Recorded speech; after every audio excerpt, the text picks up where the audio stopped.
and it's some white guy that's making all the money off the back of these.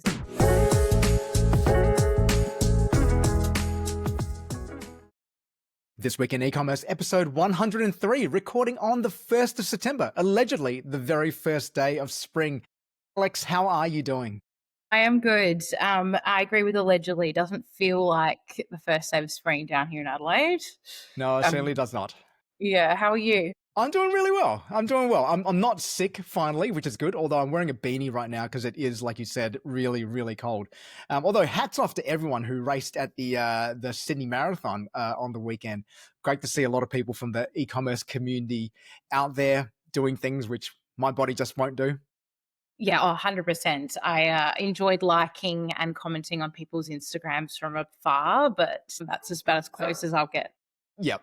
And speaking of a lot of things going on, we actually had the very first WhatsApp retail community coffee catch up on Friday in Adelaide, which was really cool to have. Just a small group, but it was fun. Alex, you should have been there. Yes, I was sorry to miss it. Embarrassingly, August is the last day to register your dog, as the first time I've ever had to do it. So I went to the vet to help them with my life admin. On the last day of the month, I've had, 11 months to do it. But that's why I missed it. Very, very sorry too. So you've had Sienna for a year now? Well, nearly a year.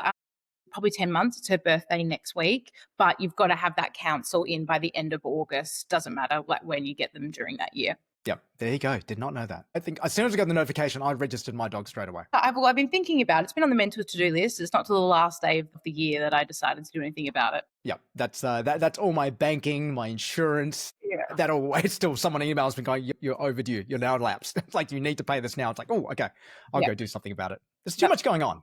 Exactly, too much going on, and that's the type B in me. Yep. Okay. And speaking of too much, it has been yet again a very, very busy week in retail, as we've seen from a whole lot of news, from AI slop to inflation, to so much which is going on, including the thrifting boom. But before we get into that, we're gonna cover off some quick topics. And our first quick topic for the day is around the bag charm boom. This is something which we've been talking about for quite a while now. There's a number of brands we work with who are really riding the wave of that boom, such as Maison de Sabre, who, incidentally enough, have some new charms, the insect charms, coming out this week. But recently, Marc Jacobs, on his way to his 2026 launch, was spotted with a Birkin bag, absolutely decked out in charms. So charms are really exploding across the luxury space. Yes, I knew you'd be excited to see this article pop up. We have been talking about it for a while, and it's interesting to now see Inside Retail report on it. I have seen comments around, and we'll get there, the Devil Wears Prada shoot and people having a lot of charms on. I've seen that image throughout now. So it's a good reminder, like you said, working with brands in this space that are doing it really well to grow AOV and have those really easy, personalized accessories. Yeah, accessories, little things you can attach to your bags. It just shows that, we're moving away from, being able to, people being more conscious, like we've always said, about what they're spending on at the moment. So not spending on the $20,000 Birkin, but taking the existing Birkin you have and look at how you can actually accessorize it and even personalize it for yourself. And, from my view, I don't think this trend is going away anytime soon, at least not in the next 12 to 24 months, at least, I would say. Yeah, agreed. I think we talk about charms on handbags, but thinking about different industry verticals, there's always a way to spin this off. If you're selling shoes, where are those fun laces? What are those accessories? Trying to get more out of the shoppers that are converting, but then also how do you get shoppers that are new to the brand to kind of put a toe in the water of that product too? Yeah, absolutely. And you're seeing that not just with bags, but like you said before, with shoes, but then also phone cases as well. A lot of people now offering that. So again, Maison de Sabre have been doing this for quite a while, but you're starting to see more phone case manufacturers actually having little clips on there, so you can actually attach something to your case. 100%. And there's so much like that. Even, I got a KitchenAid for my birthday, and now it's about, okay, what are the add-ons? What are the accessories? How do you continue to take that first big purchase and then buy more from the brand? Yep. All right.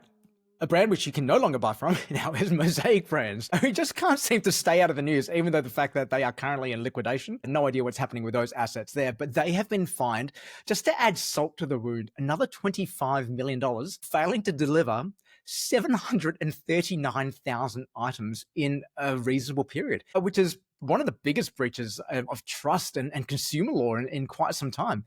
And again, the ACCC are really starting to clamp down on retailers, who are making false promises. Yeah, I mean, you've been following this story for a long time and in a lot of depth too. My mind goes like, where's that money coming from? Who's getting paid $25 billion at this point? I don't think anyone can pay that. There's no money. There's no money. Like they'll get cents on the dollar for it. But I think it does. Again, it's starting to set a precedent that you can't hide behind these sort of tactics anymore. And it was quite clear they were selling these items without them actually being in the warehouse because they needed cash. That's why I'm speculating anyway. So please, don't no one do me for liable for that. But this is something where from my view, that's kind of what's happening. You don't have the product, but I need the cash, so I'm going to sell the product and hope it arrives within a reasonable period for me to then ship it out without the customer being any the wiser. And this is not unique to Mosaic either. There are a lot of brands who do this, who rely on that drop model, who do need cash to come in and are constantly putting things on, like selling items, selling new drops, and then, delayed shipments or things like that. If it comes in a couple of days, they hope no one notices. But in some cases, you read about customers who are waiting weeks for this as well. And I think people are going to be much more sensitive to that. And I think that the ACCC is going to be much less forgiving when they see instances like this happen, because it's so important to maintain that trust of your customer. And this just erodes trust when you say buy something now, but you don't get it for 3 weeks. Yeah. And I think timely reminder going into Black Friday peak period where you know that those orders are going to be up. Are you keeping those promises as they are during standard? Are you being communicative ahead of time? What's your forecast there? Because we have seen brands fall down at this time of year as well when they have an awesome sale and just don't have the staff behind it. Yeah, who can forget White Fox? And I think last year, or maybe it was the year before, and you had the photos of the warehouses, of the warehouse that's completely just full of stuff, and the staff actually just swimming in all these packages because they were so far behind in their order. Yeah, just reading on this story a bit more, talking about 3PL issues behind a lot of the delays. That made me a little bit nervous just because what we're going through recently with all these tariffs and people having to make really quick business decisions on the right 3PL. So probably a lesson there too. Yeah, definitely. Look, and if you are working with a 3PL partner, my advice to everyone is, again, work with them on your forecast. If they know what to expect, they can resource for that as well. Yeah, and that's kind of the beauty about the 3PL, where they can flex up or flex down depending on how much volume and how much demand they're expecting over a certain period.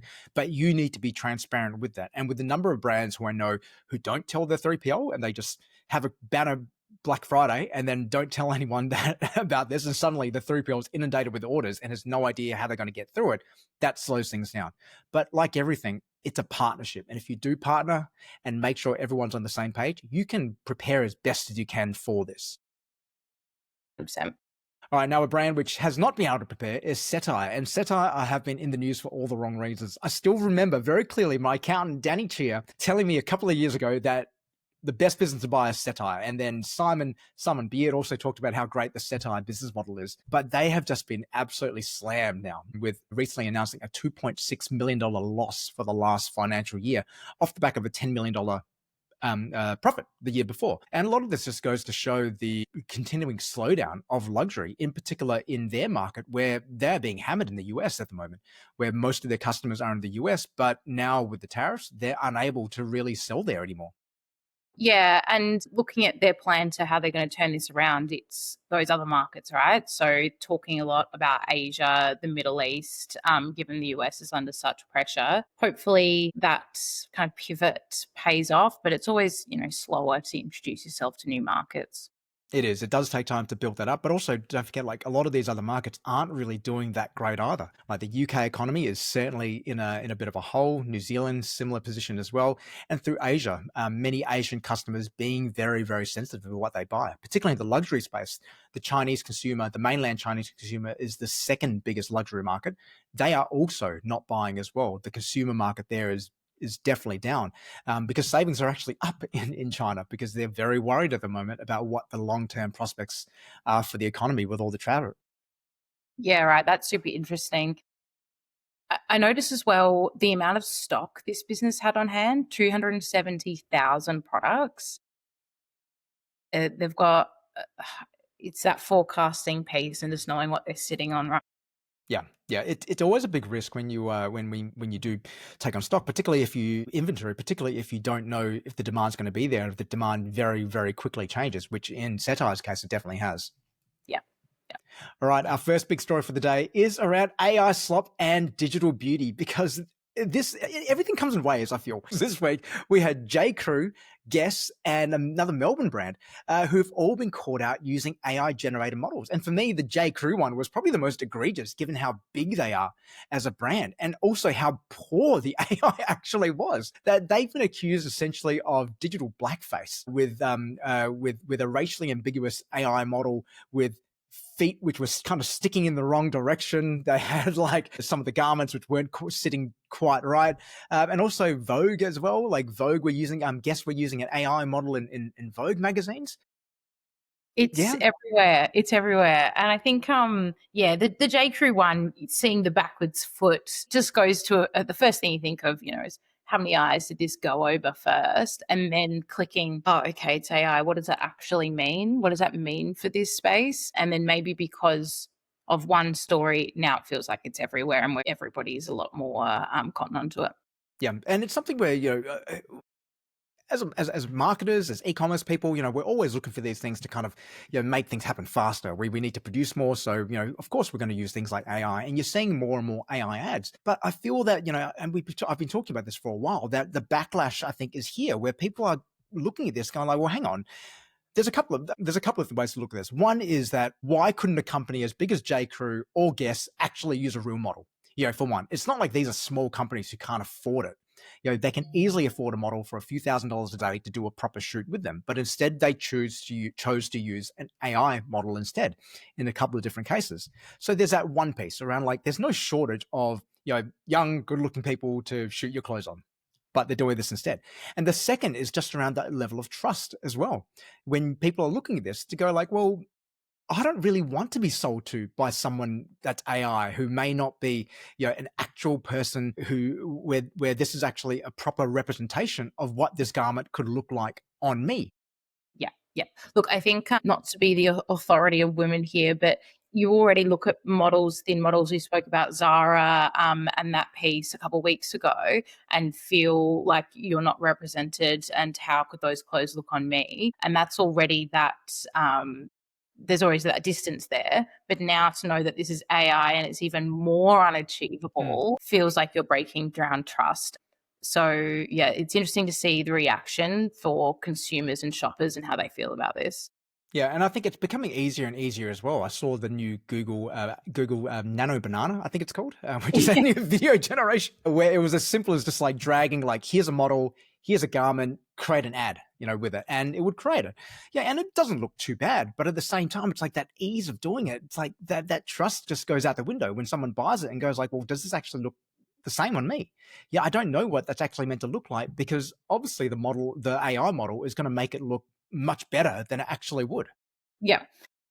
At the Evocative Growth Summit a couple of weeks ago, I've forgotten his name. We'll put it in the show notes. I think we should, Mal. Put the AI guy, I think it's Justin, spoke about how you can take this. So you could create the AI to that degree and then pass it over to the photographer, then pass it over to the shoot stylist. So using AI to prep and be like, this is the vision, and then putting it in the hands of people at the end of the day. So I think there's definitely a place for it, but not replacing the full creative vision. 100%. And that's, again, something which I've been talking about from the very beginning, that AI should be used to help you through that initial planning, creative brainstorming process. And that's how I've been using AI with different brands where I work with, where I'll go in there, generate something in AI with the general vibe and feel which I'm looking for, or helping to storyboard something to create that concept, to then hand over to the client, to then be able to work with the creative team to then execute it in real life, rather than actually using the AI to actually do the finished artwork for you. Where you're replacing the model, you're deceiving the customer, and at the end of the day, it's like it's not really you. And people can see this more and more. Dean Selak has posted today about how he's going to be using AI less to post on LinkedIn, because it's starting to feel very samey. And he's 100% right. I look at a lot of posts on there, and it's just clear that someone's just put this in ChatGPT, they've published it, because even little things like the hyphen, right? Like ChatGPT The uses M a dash. specific hyphen. No, we say, rest in peace, the M dash, because it did have a grammatical space, like place, but now ChatGPT's taken and everybody feels like that's the telltale sign, right? Yeah. Look, I've always been a big hyphen M dash man, so I will continue to use it because I really like it. It's a sad story, that one.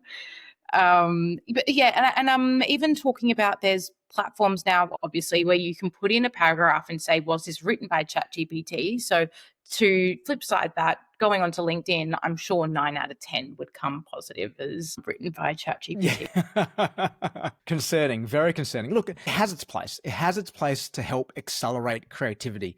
But when that becomes the sum total of our output, that's when I get very, very concerned. When this starts happening in movies, when this starts happening in ads, when this starts happening in LinkedIn posts or anything really, I think it should absolutely be used to shortcut, certain things. But when this is everything which we put out, we end up moving into a very, very murky sort of place, I feel. Yeah, Mel, and I don't want to miss the opportunity to talk about kind of quickly the nuance in the conversation around like that blackface accusation, for example, and these AI models taking away from people that already don't have representation and opportunity. I'm not sure if you'd heard of before Gram, a famous AI model that has worked with Fenty and a few other massive brands, has her own following, is considered an influencer on Instagram, and is 100% AI. I find that it's a weird piece of the puzzle there, and just don't feel comfortable with where that's sitting as well. Yeah, neither do I. And look, Shootergram is not the first AI influencer. There's a number who are around, who do paid collaborations with different brands, and they get a lot of eyeballs, they get a lot of clicks, they get a lot of views. But again, it's like it's not a real person. When the machines are now influencing us, and that again is just like, where's the humanity in that? Yeah, and it's some white guy that's making all the money off the back of these, sponsored posts and all of that too. Yeah, so definitely something to watch out for. Like, and I have no doubt a lot of people listening who would be thinking about how do they use AI and creativity more. 100% get that. Totally get why. But just make sure you balance it out. Make sure you do think about like how do you make sure that this doesn't become AI slop, that it is actually still a good representation about who you are, the heart and soul of your brand. For sure. All right, moving into our second story, which is going to be around the thrifting trend at the moment, with Savers set to launch their thrift megastore in New South Wales, and really a huge rise in thrifting as it becomes more and more popular amongst the Gen Z, with 87% of New South Wales adults having engaged in some sort of secondhand shopping in the last 12 months. Yeah, I think given where we're at in the economy, not surprised to hear stories like this from that like cost of living perspective. But then reading into it more, there's that sense of like uniqueness, which we've spoken about, having those accessories that are really personalized to you, that have a story that no one else can get. So seeing a few other kind of factors play into why we're seeing that kind of growth in thrifting at the moment. Yeah, and I think it's a great call out because it's not just about the financial aspect, which is obviously a big part of it as well. But for Gen Z, it's around the gamification as well. The gamification around like finding that really, really special piece, which A, no one else is likely to have, but B, has its own unique story as well. And when I was talking with Sam Wood from Azura a couple of weeks ago at Online Retailer, we were talking about how he was taking those stories about each garment, which they were selling on their side, and really amping up the storytelling of it. Like, where's it from? When did this person buy it? Like, what sort of life it had before you've got it? Because that just adds to the uniqueness of those items.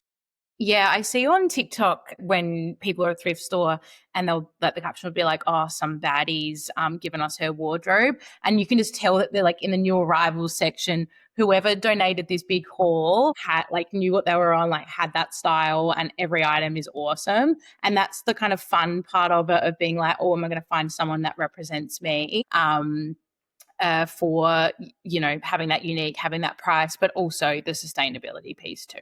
Yeah, absolutely. And I think with a lot of, speaking of the sustainability piece, what they typically find though, and there's been a lot of stories about this before, is that the vast bulk of what actually gets donated to the thrift stores, to salvos, etc., a lot of it is new, like about a third Yeah. have only been worn like potentially once before. And it's a really, really sad state of affairs when people are buying things and just looking at it going like, no, you know what? Like they either forget that it's there, or they go like, oh, you know what? Look better on the website. I'm just going to donate it straight away. It's like how fast, like how disposable we view items, all the clothes which we're buying. Yeah, and there's people that are more proactive about it. Like if they haven't, worn or think about wanting something in a few months, they'll sell it on Depop. They'll go straight to eBay rather than having these more hauls. It is a sad state of affairs when it is so disposable, but at least there's getting that second life and there's acknowledgement that we're not just chucking this all in the dump. Yeah, and I really hope people are going out there. I know that I need to make a better effort with going out there and finding secondhand clothes, vintage clothes, secondhand clothes. And it's something which we've got the Royal Show on in Adelaide, and one of my favourite parts to go to is actually the Market Bazaar, where they have all the secondhand stuff.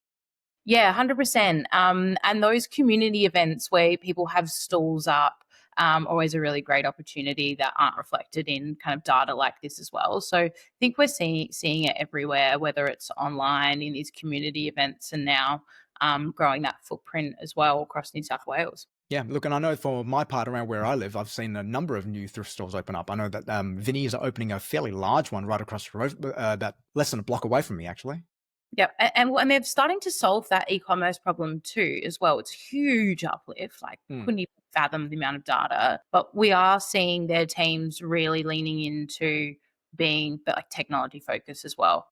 Yeah, one of the interesting things about the charities in particular is that because all the charities are state-based as well, there's no one national body which looks after all of them. And what I understand is that they have a lot of complexity actually being able to harmonize all the different SKUs across all the different stores, because someone buying from Vinnie's doesn't really care whether they're buying from Vinnie's New South Wales or Vinnie's South Australia. They just want to buy from Vinnie's or Salvos. But because everyone kind of has their own inventory, they need to figure out how to actually get them all on the same platform, which I think a few of them have actually solved now, which is quite exciting.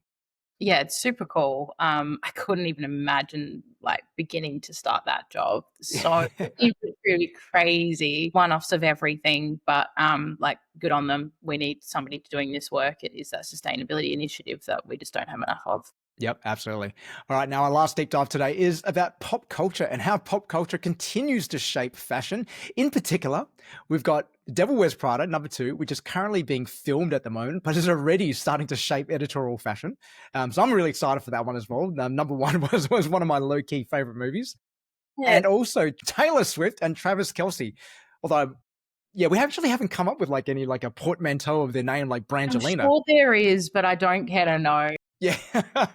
Well, they got engaged last week and probably the news of the week, and how that is actually starting to drive quite a lot of fashion as well, changing opinions, particularly around diamonds in the industry. So, Alex, let's talk about The Devil Wears Prada too. I'm so excited for this. I've only been waiting, I don't know, 15 years. I'm glad to hear it was one of your favorites too. I think like it's super hyped. It's already about fashion. Other movies will bring fashion in, but this at the core is about fashion. Seeing some of the influences that they're pulling into the movie as well as exciting, and who, I don't know, you kind of say the franchise is deeming as fashionable. So I think brands should take a really close interest in who they're working with, the type of content they're putting out, and what trends they can jump off the back of. Because I know this will be huge. And then Taylor Swift, Travis Kelce. Well, I saw a quote like Taylor Swift's doing the diamonds industry marketing for them at this point. So I love that.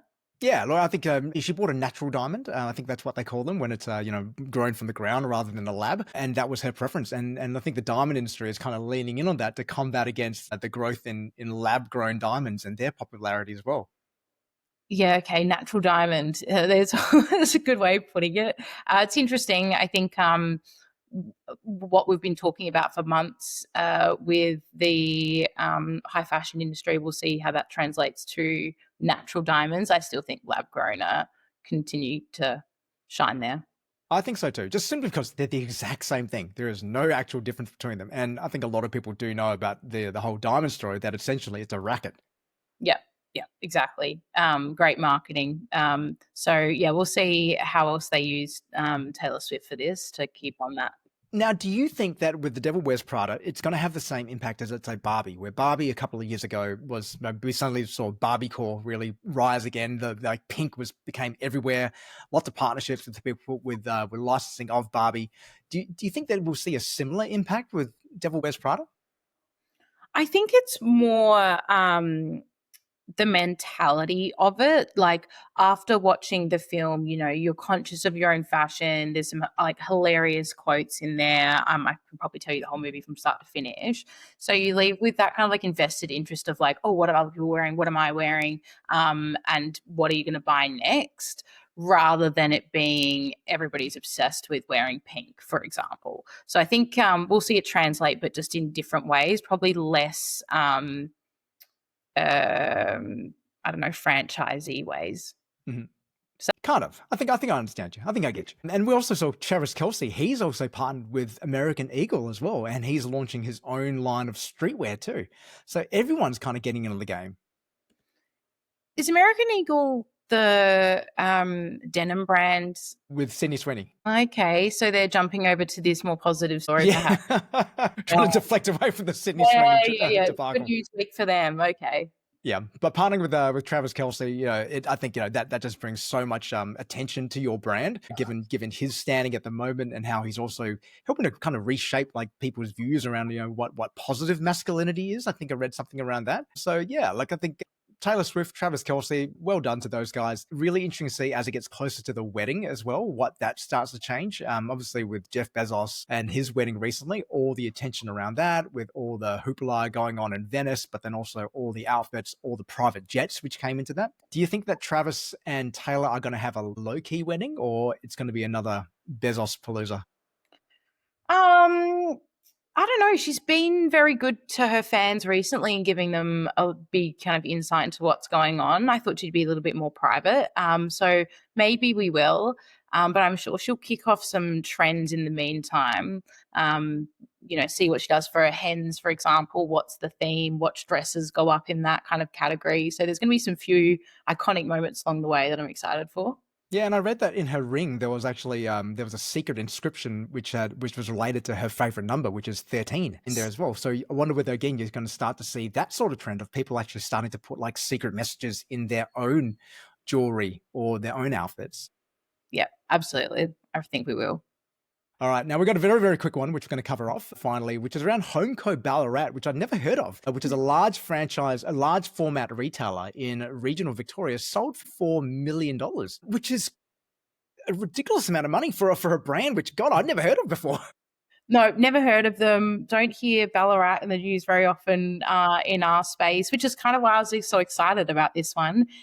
We've been speaking about brick and mortar investment recently. So good to see regional Victoria getting some representation. Yeah, but it just goes to show how the importance of some of these large retailers are for different communities. Whether you're talking about like a suburb in New South Wales or South Australia, where you can have whole community to kind of anchor to like a Bunnings, for instance, or even a Kmart or somewhere like that. This is a regional town, in Ballarat, where you've got this Homeco Ballarat, which is clearly doing very well, and has sold for an astronomical sum of money to show how important it is to still have those retail hubs. So I think retail, as much as we are lamenting some of the challenges which we're going through right now, retail plays such an important role in our lives, whether it be growing up and going to a mall or how important some of these stores can be in terms of like the local economy, creating jobs, creating places where people can actually go and connect and form community. Yeah, exactly. At Proud Poppy comes to mind as well. They're doing a lot of investment in rural Australia for those people that just don't have access to those, like you said, those shopping hubs. So yeah, I'm excited to see this kind of investment come back and hopefully pay off. Look, and it's so important to build that trust. And again, if we ever talk about today, it's like we've got the AI side where it's so easy to lose trust, to Mosaic, where Mosaic, if you don't fulfill your promises, you're going to erode trust that way as well. But still showing the importance of retail with creating that trust, whether it be through the Taylor Swifts and the Travis Kelces of the world or through the Homecos. Yeah, exactly. All right, that's all we've got time for this week on This Week in E-Commerce. Alex, any final thoughts before we wrap up for a week? No, Mal, what are your final thoughts? My final thoughts are the next 2 months are going to be very, very hectic. I've got a lot of travel lined up, a lot of planning for Black Friday. Everyone I work with is generally starting really at the early stages of the Black Friday planning, but definitely it's very much top of mind for everyone now as we move to the next couple of months. Yep, agreed. That spring buzzer has definitely, I think, put people into gear. It's going to be everything going into Black Friday, so Monday now. All right, everyone. Thanks for listening. If you like what you hear, please give us a 5-star review. Best way for someone to find the episode. Otherwise, share this with a friend, and we'd love to hear what you think. All right, until next week, keep innovating, keep growing, and keep selling. That's it for us. Thanks.